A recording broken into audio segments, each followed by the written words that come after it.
Well, hey everybody, welcome to this converter install video. The little battery charger I got was just very inefficient at 15 amps for that big old battery bank and is not meant to do what this is meant to do. This can charge batteries and run everything at the same time while I'm plugged into the grid. That way I can flip lights on, run the heater, and not drain my battery bank, which was happening a lot with the little car battery charger. And had the little fan on it break, so I'm just tired of that thing not working out for me. So got a proper converter, PM4-100. It's a 100 amp by Powermax. I'll leave a link down below.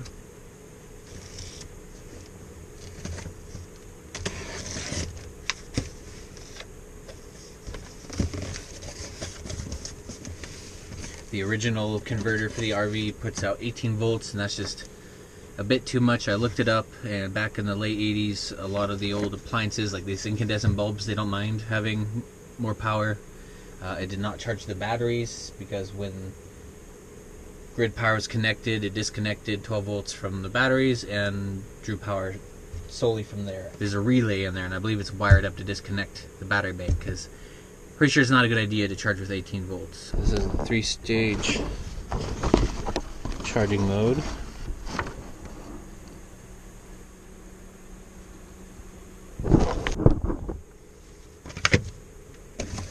Let's take a look at this thing. It's pretty heavy, pretty big.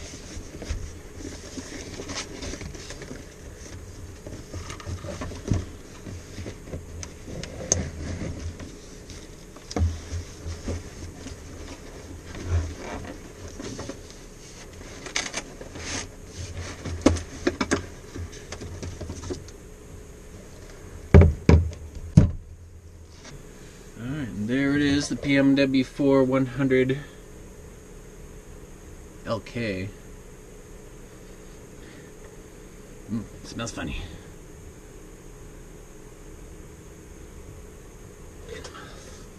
No clue what the LK means. 3-staged charging or fixed output setting. That must be the fixed output, I'm assuming. As high as 16.5 volts. As low as 13. I don't really like that switch. You can't really tell if that's what that's set to. Anyway, we're doing the 3-stage. Let it do its thing. Little LED indicator there. Got 440 amp fuses. Connections for the power output. Ground.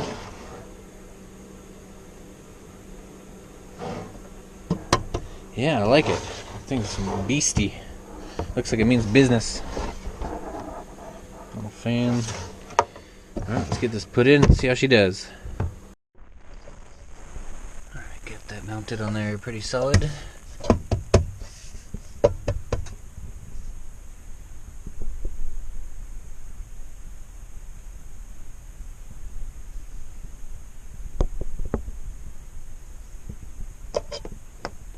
Alright, looks like we got just enough of this 4-gauge left over from the relay switch install to run that down there, or just enough of the red and plenty of the black. In the instructions, this is no smaller than an 8-gauge, and it looks like the largest that you could probably fit in there is a 4-gauge. Let's go down and unbolt or disconnect this old charger. About time to store that, save that for a later project.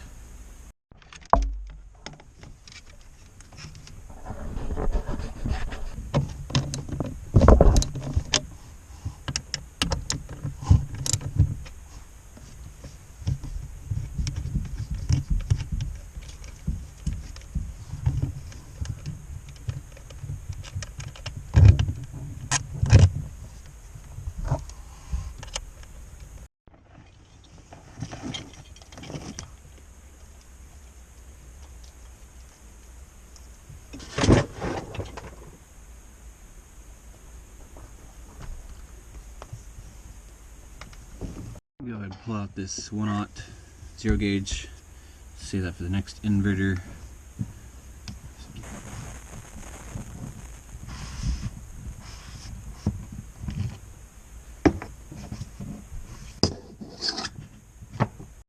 taking out the switch too because it's not really doing much. It was just basically turn on and off the inverter.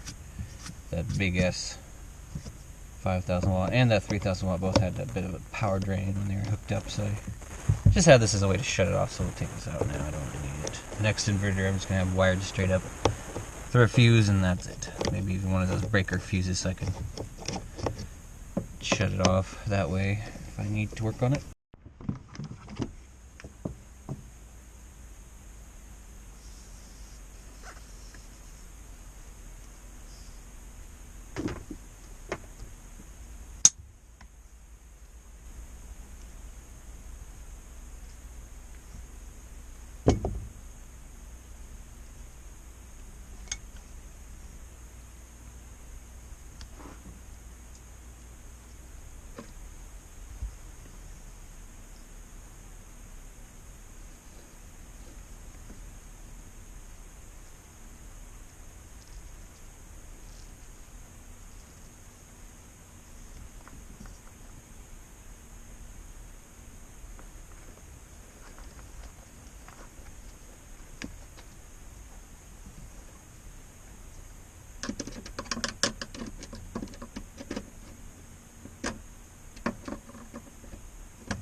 Going to eventually move one of these fuse holders over close enough so I get the positive on there from the charger as well as the positive from the alternator. Both go into a 100 amp fuse. They'll only be used either one or the other, so it doesn't really matter. If they get used at the same time, I'll just pop the fuse. But yeah, definitely need to fuse this ASAP. I just need to get this moved, figure out where I'm going to move that. Quick test. Do it without the fuses, and I'll make sure I just use extra protection around these cables for just a temporary, just as a temporary deal here. Make sure nothing's gonna short the ground.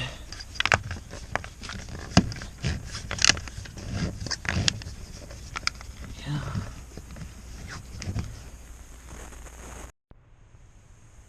Alright, turns out this won't even turn on with the solar kicking in power, because I was up at 14 some volts before I flipped the switch off and disconnected the solar. And this, yeah, nothing was lighting up. I thought I was gonna have to send this thing back.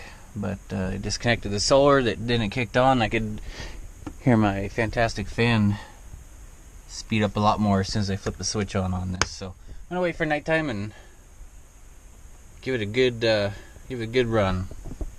Flip on some appliances.